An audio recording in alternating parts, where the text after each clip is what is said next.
Here's a crazy thought. The oceans are actually one big ocean. Yep, 5 named parts, one connected body of salt water wrapping the planet like a blue hoodie. So what is the ocean? It's Earth's life support system. It covers about 71% of the surface, holds 97% of our water, and averages a depth around 12,100 feet, over 2 miles. If Earth were a smooth ball, the ocean would drown it under more than a mile of water. Salt check. Ocean water is roughly 35 parts per thousand salt, about a teaspoon per cup. That salt mostly comes from rocks on land dissolved by rain and rivers over millions of years. Fun twist. The ocean never gets saltier forever because minerals also get locked away in shells, sediments, and sea spray. The ocean is layered like a club with strict bouncers. Sunlight zone on top for photosynthesis. Twilight zone below, dim and weird. Midnight zone, pitch black, high pressure, and things with teeth that glow. Abyss and trenches, where pressure can crush a car like a soda can.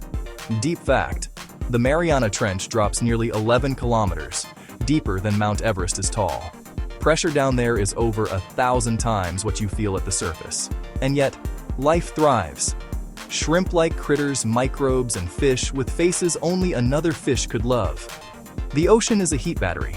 Water stores about 4 times more heat than air, so the ocean smooths out extreme temperatures, steers storms, and powers currents. The global conveyor belt moves water around the world like an invisible escalator, carrying heat and nutrients for centuries at a time. Breathing break. Every second breath you take likely comes from the ocean. Tiny phytoplankton pump out 50% or more of Earth's oxygen. They're microscopic, but they're the planet's quiet lungs. Sound travels faster in water than air. There's a special depth, the SOFAR channel, where sound can cruise for hundreds of miles. Whales use it like a natural podcast network. The ocean is also a chemistry set.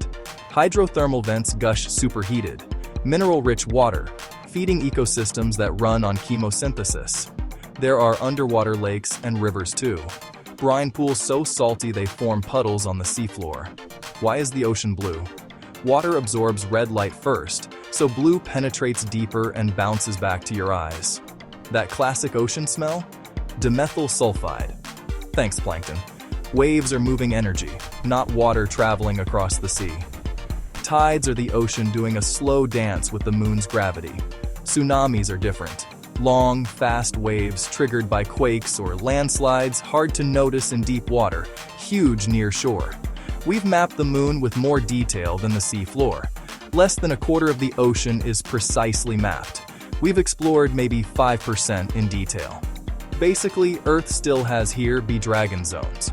Humans can't drink seawater, but we can desalinate it. Costly, yes, but a growing backup for dry regions. Bioluminescence? It's real-life magic.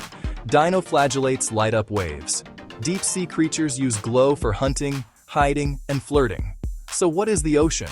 It's a single dynamic engine of climate, a vast library of life, and a mirror for our choices. Respect it. Learn from it.